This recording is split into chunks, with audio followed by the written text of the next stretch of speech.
Shof'tim, chapter 18. At that time there was no king in Israel, and it was also at that time that the tribe of Dan was looking for a place to claim ownership of and settle in, since they had not yet been given any land of their own among the tribes of Israel.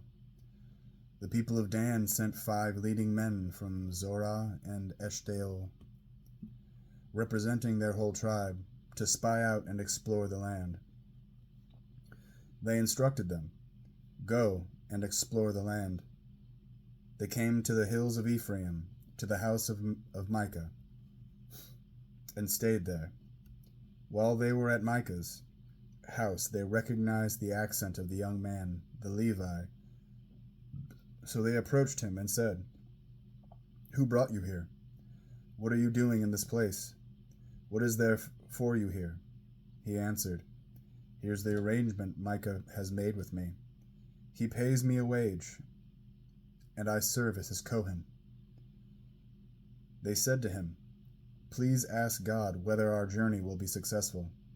The cohen replied, "Don't worry, Adonai is with you on this journey." The 5 men left, came to Layish, and saw the people there living securely according to the customs of the Zidonim, quietly and securely, since no one in the land was exercising authority that might shame them in any respect. Moreover, they were far away from the Zidonim, and had no dealings with other peoples.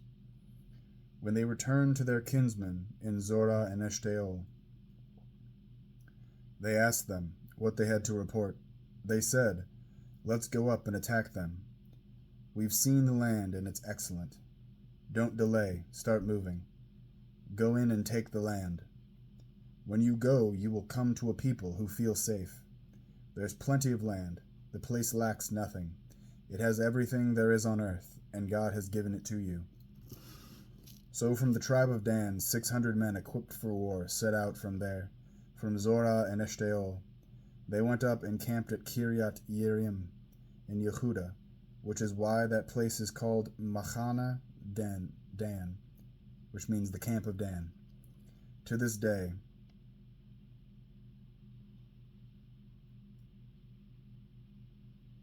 From there they passed on into the hills of Ephraim, and came into Micah's house.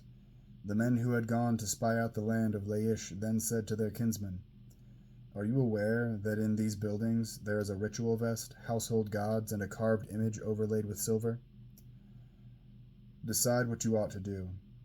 They turned off the road and went to the house of the young Levi, that is, to Micah's house, and asked how he was doing. The 600 soldiers from Dan stayed at the gate, while the 5 who had spied out the land went in and took the idol overlaid with silver, the vest, and the household gods. The cohen had stayed with the 600 soldiers by the gate, but when they went into Micah's house and took the silver-covered image, the vest, and the household gods, the cohen asked them, "What are you doing?" They replied, "Be quiet, keep your mouth shut, and come with us. Be a father and a cohen for us.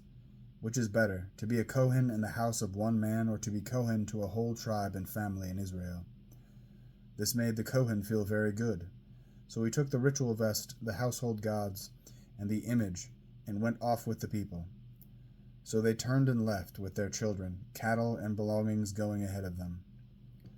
When they were a good distance from Micah's house, the men who lived in the houses near his got together with him, overtook the people of Dan, and began shouting at them. The people from Dan turned and said to Mikah, "What's wrong with you, that you've gathered such a crowd?" He answered, "You've taken away my God, which I made, and gone off with the cohen. What more have I got? How can you ask me, 'What's wrong with you?'" The men from Dan replied, "You had best say no more to us, because some of us might get angry and attack you. You could lose your life, and so might the others in your household." Then the people from Dan went their way, and when Micah saw that they were too strong for him, he turned and went back to his house. So they took what Micah had made and his cohen. They came to Layish, to a quiet and trusting people. They attacked, killed them, and burned down the city. No one came to rescue them, because it was far from Zidon, and they had no dealings with the other peoples. This was in the valley near Bet Rechav. Then the people of Dan rebuilt the city and settled there. They named the city Dan, after Dan, their ancestor, who was born to Israel, although the city had previously been called Layish.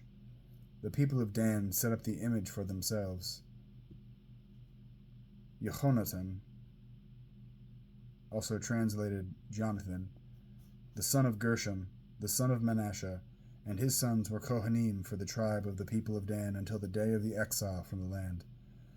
Thus they erected for themselves Mikhah's idol, which he had made, and it remained there as long as the house of God was in Shiloh.